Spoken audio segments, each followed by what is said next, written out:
आप सभी को मेरी राधे राधे। ये है भगवान की छठी। आप सोचते होंगे कि आज ये कैसे छठी बनी। मैं भी आपको इसका कारण भी आगे बताती हूँ। आज बारिश भी हो रही थी यहाँ पर। मैं भिलाने से हूँ, दुकान में काफ़ी बारिश कितना बरस रहा था। और फिर आज भगवान का मुझे भोग भी तैयार करना था। लेकिन सबसे पहले मैंने उठते ही भगवान के नहाने की तैयारी की। नहाने के लिए मैंने बेसन लिया, चंदन, उसमें शहद डाला। आज मैंने भगवान को एक मटना बनाया है। हमें कुछ भी केमिकल वगैरह से भगवान को नहीं नहलाना चाहिए। दही है, इन सब का मिक्स कर कर फिर मैंने भगवान को नहलाया है। मेरे भगवान आज इतने चमक रहे, इतने खुश लग रहे, बहुत सुंदर लग रहे थे। ये एक मटना सा तैयार हो गया भगवान को लगाने के लिए। तो भगवान को नहलाएंगे इसको इस मटने से रगड़ रगड़ कर खूब अच्छा। कोई किस चीज़ से नहलाता है भगवान को, कोई नींबू लगा देता है, कोई केमिकल की चीज़ें लाते हैं जिससे चमक जाए। लेकिन भगवान इससे इतने चमकेंगे, बहुत सुंदर लगेंगे। आज लड्डू गोपाल की मैंने छठी बनाई है। जैसे 6 दिन पर छठी बनाते हैं, लेकिन हमारे यहाँ छठी 6 दिन पर नहीं बनती, हम 10 दिन पर बनाते हैं। तो मैंने आज भगवान की छठी बनाई है। छठी क्या है, जैसे 10 दिन पर भगवान के लिए, जैसे अपन घर में बच्चा होता है उसके लिए भी हवन वगैरह भी करते हैं। अब ये जो बचा हुआ मटना दिखाया मैंने, ये मटना हम सब घर में थोड़ा थोड़ा लगा लेंगे। ये एक भगवान का प्रसाद है। ये बचा लिया मैंने ज़्यादा बनाया था ताकि सभी थोड़ा थोड़ा यूज़ कर लें इसको अपने फेस पर भी। जैसे फेस वगैरह ख़राब नहीं होता। ये देखो भगवान को नहला दिए, कितने सुंदर लग रहे हैं लड्डू गोपाल, इतना चमक रहे हैं ना बहुत। आज सुबह से बड़े नखरे हो रहे थे भगवान के, बड़े ऐसे दिखा रहे थे इतर के। आज तो भाई छठी है भगवान की, बहुत अच्छा लगा मैं।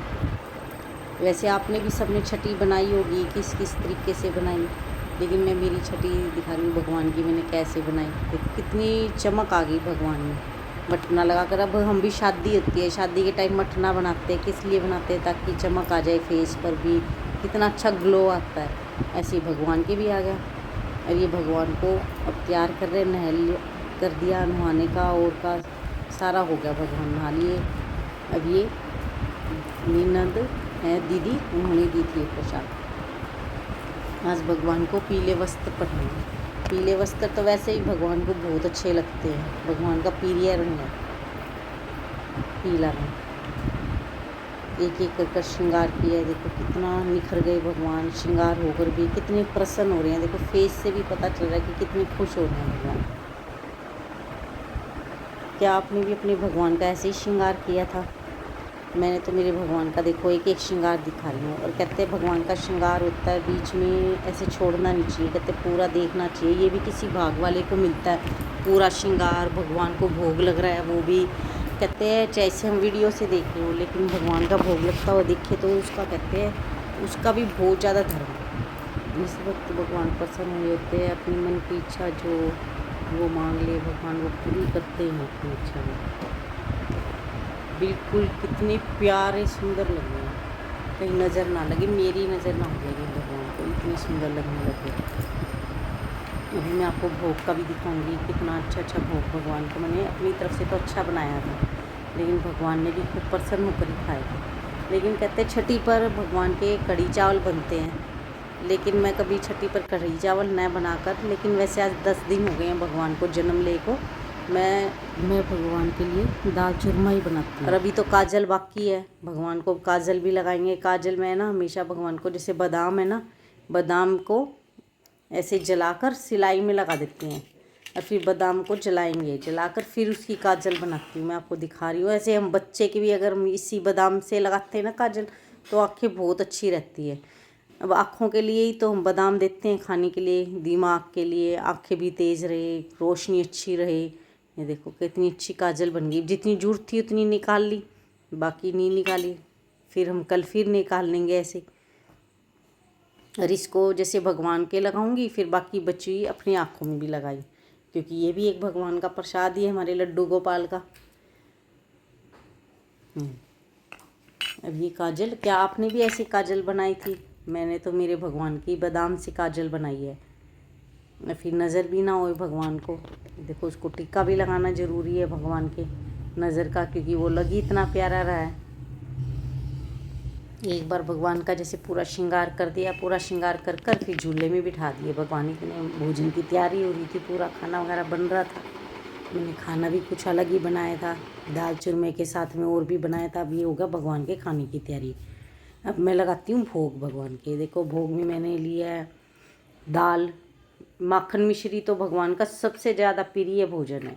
माखन मिश्री बिना तो ऐसे सोचो भगवान का वो प्रसाद ही अधूरा है, भगवान की थाली अधूरी है। पूरी बनाई थी, आलू गोभी की सब्ज़ी। क्या आपने भी यही सब बनाया था? वैसे तो भगवान के कहते हैं कढ़ी चावल भगवान को बहुत पसंद है, भगवान खुश होकर लेते हैं कढ़ी चावल वगैरह। लेकिन फिर मैंने सोचा चलो दाल चूरमा ही बनाती हूँ। दाल चूरमा मीठा है, भगवान को चूरमा तो यूँ भी अच्छा ही लगता है। वो भजन भी है ना, जैसे थाली भरकर लाई रे चूरमो, ऊपर घी की बाट की। तो वही बात है, भगवान को कितना अच्छा लगता है। इनमें सब में तुलसा पत्ता, तुलसा पत्ते बिना तो भगवान के भोग लगता ही नहीं है।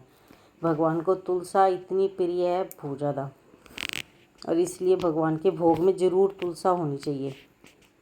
तो मैंने तुलसा भी साथ में रखी, तुलसा से भोग लगाया था। एक एक चीज़ खिलाते भी है भगवान को। ये नहीं है कि भगवान के आगे रख दिया चलो भाई भोग हो गया, नहीं, भगवान को खिलाएंगे एक एक चीज़, ताकि भगवान का पता चले भाई लड्डू गोपाल को क्या क्या पसंद आया, क्या नहीं आया पसंद। काफ़ी अच्छा मन करके लड्डू गोपाल ने खाना भी खाया था, और माखन मिश्री मिलके तो बहुत ही खुश हुए कि माखन मिश्री आ गई। आप भी भगवान का भोग लेना। वैसे तो वीडियो है, वीडियो में भी कहते हैं सच्चे मन से ले तो वो मिले जैसा ही हो जाता है कि भगवान का हमें भोग मिल चुका है। ये आलू गोभी की सब्ज़ी थी पूरी के साथ में, और साथ में फिर फ्रूट भी लगाया। फ्रूट पे मैंने सेब लगा दिया था। फ्रूट भी होना चाहिए भगवान के साथ में। देखो पूरी थाली सजी हुई होनी चाहिए, भगवान खूब मन कर कैसे खाएं। अब भगवान का प्रसाद पानी हो गया था, भोजन वगैरह। फिर अब मैंने भगवान की उतारी थी नज़र। हमें नज़र ज़रूर उतारनी चाहिए।